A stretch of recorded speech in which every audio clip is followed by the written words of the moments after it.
사무엘상 4장 1절부터 4절 말씀 마음을 집중하시고 함께 읽어보십니다. 사무엘의 말이 온 이스라엘에 전파되니라. 이스라엘은 나가서 블레셋 사람들과 싸우려고 에베네셀 곁에 진치고 블레셋 사람들은 아벡에 진쳤더니 블레셋 사람들이 이스라엘에 대하여 전열을 벌이니라. 그 둘이 싸우다가 이스라엘이 블레셋 사람들 앞에서 패하여 그들에게 전쟁에서 죽임을 당한 군사가 4,000명 가량이라.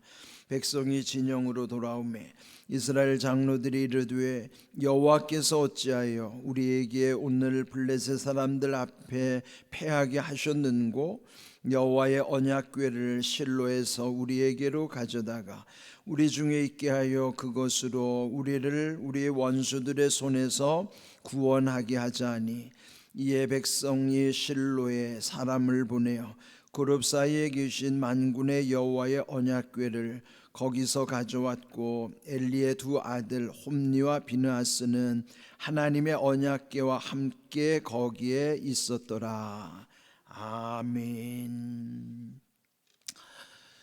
이 사무엘상 이 말씀을 통해서 하나님께서 사무엘을 그 시대에 세우신 아주 중요한 이유들을 우리가 함께 지금 묵상하면서 그 말씀의 흐름을 따라가고 있습니다. 이 3장 결론에서 말씀하신 것처럼 우리 어제 묵상한 19절 3장 19절 말씀에 보면 사무엘이 자라매 여호와께서 그와 함께 계셔서 그의 말이 하나도 땅에 떨어지지 않게 하셨다 하는 말씀이에요. 여호와께서 함께 하시면 우리에게도 그 말이 하나도 땅에 떨어지지 않게 하시는 것입니다. 물론 사무엘이 하나님이 세우신 특별한 사람이긴 하지만은 또 우리도 하나님의 은혜 안에서 하나님이 함께 하실 때에 우리의 삶이 얼마나 달라지는가. 여러분, 우리의 신앙은요, 변화하지 않는 신앙은 의미 없는 신앙이에요. 끊임없이 변화해야 돼요. 우리가 닮아야 되는 목표는 예수님이기 때문에 예수님의 장성한 분량에 이르기까지는 끊임없이 예수님을 더 많이 닮아가야 돼요. 그렇다고 해서 완전할 수 없지만은 성경은 우리에게 완전을 말씀하는 게 아니라 온전해지기를 원하시는 거예요. 그래서 여기서 이 사무엘이 그가 하는 말이 하나도 땅에 떨어지지 않게 하신 것처럼 오늘 우리의 삶 속에서도 우리가 말하는 것이 땅에 떨어지는 무가치한 말이 아니라 하나님이 들으시면서 그 말씀이 우리 가운데 이루어지는 것, 오늘도 우리가 이 말씀 속에서 주님의 음성을 들으며 또 그 비결을 오늘도 찾고자 하는 것입니다. 이 앞에서 3장에서는 사무엘을 부르시는 하나님, 그리고 하나님의 음성을 듣게 된 사무엘, 또 19절에서는 두 번째 그 사무엘에게 나타나셨던 바, 그래서 그 마지막 21절에도 보면은 다시 나타나신 하나님은 여호와의 말씀으로 사무엘에게 하나님 자신을 나타내셨다 그러는 것이죠. 우리가 이제 지난번에도 함께 했던 것처럼 이 말씀 속에는 하나님의 하나님 되심을 더 많이 알게 해주시는 거예요. 하나님의 하나님 되심을 알면 알수록 나의 나됨뿐만 아니라 우리의 삶도 우리의 믿음도 더욱 온전해지기 때문이에요. 그러면은 하나님을 경험하는 이 사무엘에게서 하나님을 경험하는 비결은 크게 두 가지였어요. 하나는 어떤 하나님이었는가? 말씀하시는 하나님. 또 두 번째로는 말씀대로 이루시는 하나님. 그 하나님을 계시해 주시는 거예요. 그러면 우리도 어떤 하나님을 믿는가? 오늘도 내게 말씀하시는 하나님을 믿고 말씀대로 이루시는 하나님임을 또 우리는 늘 의지하면서 살아가는 거예요. 여러분이 하나님의 하나님 되심을 고백하는 게 얼마나 중요한가. 한번 따라해 보세요. 말씀하시는 하나님, 말씀대로 이루시는 하나님. 그렇습니다. 하나님은 지금도 우리에게 말씀하시는 하나님이시고요, 말씀대로 이루시는 하나님이에요. 왜 그럴까요? 말씀은 명령이고 말씀은 약속이기 때문에 하나님은 반드시 말씀대로 이루시는 거예요. 그래서 우리가 믿는 하나님이 또 내가 믿는 하나님은 어떤 하나님인가? 그걸 여러분이 경험하시고 또 믿고 누군가에게 전해주려고 하면은 하나님의 하나님 되심을 알아야 되고 더 많이 알아가야만 하는 거예요. 그럴 때 내가 믿는 하나님은 지금도 성경을 펼치면 성경 속에서 내게 말씀하시는 하나님이실 뿐만 아니라 그 말씀하신 바대로 말씀대로 이루어 가시는 하나님이시라는 사실, 그를 어디서 경험합니까? 내 삶 속에서 경험하는 거예요. 그래서 경험하지 못하니까 변화되지 않는 것이죠. 경험하는 사람은 변화되지 않을 수가 없어요. 그래서 우리의 믿음을 항상 점검하고 돌아봐야 되는 거예요. 정말 내 믿음이 온전한가? 그냥 온전하지 않은데 그냥 잘 믿는 것처럼 착각하면서 살아가는지는 않은가? 이게 착각이 무섭다고요. 여기 오늘도 보면 착각하는 현상들이 나타나요. 우리 읽은 1절을 보시면 사무엘의 말이 온 이스라엘에 전파되니라. 그래서 사무엘이 전하는 말은 단순히 사무엘의 말이 아니라 하나님이 맡겨주시는 위탁하신 말씀, 사무엘은 대언자로서, 대언의 말씀 받은 대신 전하는 것이죠. 대언자로서 선지자로서의 온 이스라엘에 하나님의 말씀을 전하는 것입니다. 근데 그때 상황이 그들에게 있어서 큰 위기가 이제 봉착한 것이죠. 자, 그 사자 1절 끝에 보면은 이스라엘이 블레셋과의 전쟁을 하게 되는 상황입니다. 블레셋이라고 하면 지금 우리가 익숙하게 듣는, 지금 이제 팔레스타인과 이스라엘 전쟁 중이잖아요. 그런데 그 팔레스틴이라는 말이 블레셋이라는 말이에요. 지금의 팔레스타인의 성경에 나타난 블레셋이 원조란 말이에요. 그러니까 지금은 이스라엘이 오히려 팔레스타인과의 싸움이, 이건 싸움도 안 되는 관계지만 이 당시 사무엘 시대만 해도 블레셋은 그 지역에 있어서는 아주 강성한 민족이었어요. 그 당시 이미 철기 문화가, 그 철로 만드는, 그 철로 그 시대에 무기를 만들 정도니까 얼마나 강성한 민족인가.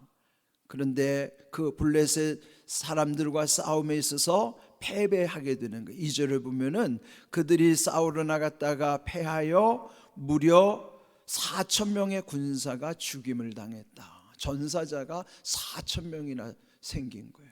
아주 대패를 한 거죠. 자기들은 대승을 할 줄 알았는데, 크게 이길 줄 알았는데 결국은 크게 지고 돌아온 것입니다. 그리고 3절에 보면은 그들이 돌아와서 이스라엘 장로들이 말하기를 여호와께서 어찌하여 우리에게 오늘 블레셋 사람들 앞에서 패하게 하셨는고. 이게 무슨 뜻일 것 같아요? 진 것에 대한 원망을 하나님께 털어놓는. 누구를 탓하는 걸까요? 하나님을 탓하는 거예요. 우리도 있다고 보면은 자기 믿음은 엉터리면서도 자기 인생에 일이 꼬이는 것에 대해서는 하나님을 원망하거나 탓할 때 있잖아요. 지금 이스라엘이 그런 지경이에요. 그 정도의 영적 상태란 말이죠. 왜 졌는가에 대한 것, 그걸 딱 알아보는 것 중요한데, 어찌하여 하나님께서 우리에게 이렇게 패하게 했는가? 그 탓을 하나님께로 돌리는 것입니다. 그러면서 결국 우리가 진 것은 언약궤를 의지하지 않았기 때문이라고 판단했죠. 그래서 그 3절 넷째 줄 끝에 보면은 결국 그들은 여호와의 언약궤를 실로에서 가져다가 그 언약궤를 앞세워서 원수들의 손에서 구원하게 하자. 그러니까 언약궤라는 게, 여러분, 그들이 광야에서 이제 특별히 그 시내산 밑에서 하나님께서 모세를 통해서 이렇게 만들어라고 했던 것이죠. 언약궤라고 하는 건요, 언약은 말씀의 약속이 언약이죠. 그것을 궤라고 하는 것은 궤짝이라는 뜻이에요. 그러니까 그 나무 궤짝에다가 그 언약을 담은 게 뭐냐면 십계명의 두 돌판이죠. 또 광야를 지나오면서 그들이 먹었던 만나를 담은 항아리와 아론의 권위를 상징하는 아론의 지팡이에 거기에 싹이 난 거를 함께 보관하고 있는 거예요. 그 언약궤 속에 십계명 돌판, 또 아론의 싹난 지팡이와 만나를 넣은 항아리고 세 가지가 언약궤 속에 들어가 있죠. 그는 하나님의 은혜를 상징하는 표현이에요. 광야를 지나오면서도 하나님이 그들과 함께 하셨다는 그 상징적인 것을 거기에 담아둔 것이죠. 그런데 그 언약궤를 가지고 오면 그들이 이길 수 있다고 착각한 거예요. 그렇지만 이제 다음 시간에 우리가 묵상하겠지만은 그 언약궤를 앞서고 갔는데도요 참패를 하고 또 돌아오게 되는 거예요. 이 사람들이 지금 자기들의 문제의 원인이 뭔가를 정확히 모르는 거예요. 그저 언약궤라고 하는 것을 앞세우면은 이길 것이라고 착각하면서 살아가는 것이죠. 문제는 자기들의 믿음에 있다는 사실을 몰라요. 왜 지금 그들이 패했는가? 그들이 하나님과의 관계에서부터 이미 질 수밖에 없는 상황이라 진 것이죠. 그런데 여기 이제 4절 결국은 실로에서부터 만군의 여호와의 언약궤를 거기서 가져왔고 엘리의 두 아들 홈리와 비느하스는 하나님의 언약궤와 함께 거기에 있었더라. 그러니까 이제 어떻게 보면은 구색은 다 갖춘 거예요. 우리가 무슨 일을 하면 구색을 갖추려고 노력하잖아요. 그러니까 구색은 다 갖췄어요. 왜? 하나님이 함께 하신다고 하는 임재의 상징 언약궤 왔어요. 또 그 지도자들 엘리의 두 아들 홈리와 비느하스 그들을 그 법궤 옆에 세운 거야. 언약궤 옆에 그들도 함께 있었어요. 그러니 하나님의 임재 상징 언약궤 플러스 하나님이 세우신 주의 종들이 함께하니 구색이 갖췄으니 얼마나 마음은 편안해졌겠어요. 그런데 이런 거는 지금 아무 소용이 없어요. 아무짝에도 소용이 없는 거. 왜요? 하나님이 함께 하시지 않기 때문이에요. 하나님이 함께 하시지 않는 언약궤는, 언약이 사라진 궤는 그냥 궤짝일 뿐이라고요. 또 홈리와 비느하스는 이미 타락한 주의 종들이라 그러나 있으나 마나한 사람들이에요. 그 사람들 허수아비 같은 존재예요. 있으나 마나한 사람들이 하나만한 소리를 짓거리면 그건 아무 의미가 없죠. 주의 종도 마찬가지예요. 주의 종도 하나님의 영이 함께 하시지 않으면, 저도 마찬가지지만 강단에서는 주의 종들 마찬가지예요. 하나님의 영이 함께 하시지 않으면 있으나만한 존재요, 거기에서 나오는 소리는 하나만한 소리예요. 그게 두려운 거죠. 궤짝이, 거기에 언약이 없는 궤짝이 무슨 의미가 있어요? 하나님이 함께 하시지 않는 주의 종들이 무슨 의미가 있어요? 아무 소용도 없는 거예요. 형식만 남아있으면 아무것도 아니잖아요.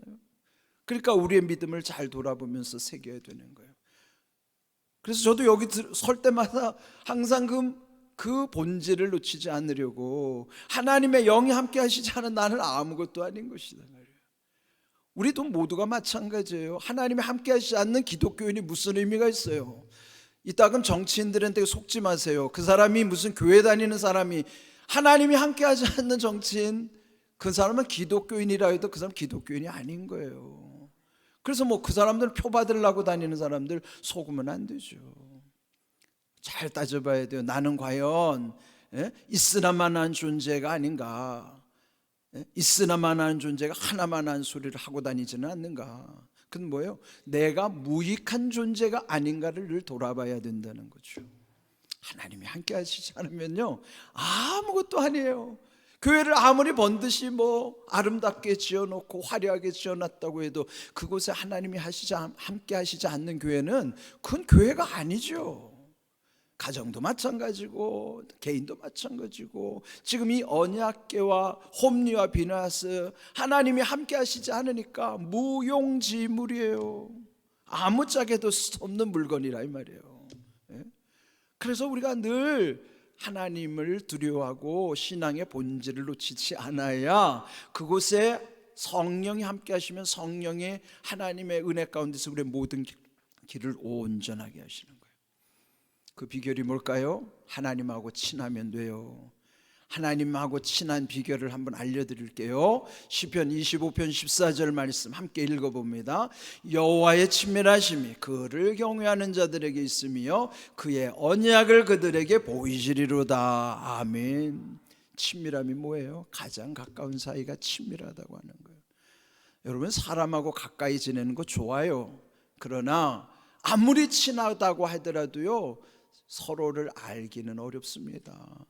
부부간에도 어려운데, 여러분이 낳은 자식을 여러분 알아요? 몰라요. 저도 제 자식 속을 모르겠고 부부간에도 좀 몰라요. 근데 기도할 때마다 하나님께 구하면 갈수록 하나님은 나보다 나를 더 잘 아시는 분, 그러니 하나님은 나보다 나를 더 잘 아시는 분인데, 나와의 관계가 가장 친한 관계는요, 사람 이전에 하나님과의 가장 친한 관계가 돼야 된다 이 말이에요. 근데 하나님과 친밀할 수 있는 관계가 뭘까? 그러려면은 하나님을 경외하면 된다는 거예요. 경외라는 뜻은요, 하나님을 최고로 사랑하고 하나님을 가장 두려워하는 것을 경외라고 하는 거예요. 그런 사람에게 하나님은 친밀하게 하시겠다는 거예요. 친밀이 뭘까요? 그 가장 아주 실감나는 표현이 이심전심이란 말이에요. 이심전심에 그 마음이 곧 내 마음으로 전해지는 거예요. 내 마음 하나님 다 아시고 하나님 마음 내가 알 수 있다 그러면 이심전심이에요. 그냥 통하는 거예요. 그게 친밀함이에요. 그게 기도는 모든 게 그 삶엔 생각, 마음 먹는 것도 기도하는 것도 말하는 것도 그가 행동하는 것도 다 기도라고 말이에요. 그게 그 정도의 친밀함이 있어야 된단 말이죠. 그렇게 하나님과의 친밀하려면은 하나님을 최고로 사랑하고 하나님을 가장 두려워하는 사람, 그에게 주시는 은혜가 하나님과의 친밀함의 은혜예요. 그런 사람에게 언약궤 속에 있는 언약 뭐예요? 하나님의 말씀의 약속. 언은 말씀이고 약은 약속이에요. 말씀의 약속을 어떻게 한다고요? 보여주시겠다. 어떻게 보여줘요? 내 눈에 드러나니까. 언약은 안 보이는 거지만, 언약은 듣는 것이지만 눈에 보여주신다는 것은 구체적으로 내 앞에서 이루어지게 하시겠다는 거예요. 보여주신다는 은혜가 얼마나 귀한 일이에요. 하나님의 언약이 내 눈에 보여지게 하시겠다고 하는 약속을 이루려면은 여러분이 하나님과 친하게 지내셔야 돼요. 하나님께 친밀하면, 하나님과의 친밀하면 그 비결은 하나님을 가장 최고로 사랑하고 하나님을 가장 두려워하면 그렇게 된다는 거예요. 실제로 경험해 보세요. 하나님은 허언하시는 분이 아니란 말이에요. 말씀대로 이루시는 하나님이시란 말이에요. 오늘 귀한 말씀, 사무엘은 지금 그렇게 흥하는 비결을 지금 향하여 가고 있고, 엘리와 그 집의 두 아들들은 그렇지 않기 때문에 지금 망하는 길로 가는 거예요. 그러니까 흥하는 비결과 망하는 것에 대한 그 경각심을 늘 가지고 우리도 어떻게 살아야 되는가, 우리의 인생의 답이 나오잖아요. 오늘 시편 25편 14절 말씀 잘 새겨주십시오. 여호와의 친밀하심이 그를 경외하는 자에게 있으며 그 언약을 그들에게 보여주실 것이다. 이런 귀한 은혜를 여러분, 그러니까 말씀하시는 하나님, 말씀대로 이루시는 하나님의 은혜를 경험하는 삶이 되기를 주님의 이름으로 축복합니다. 아멘.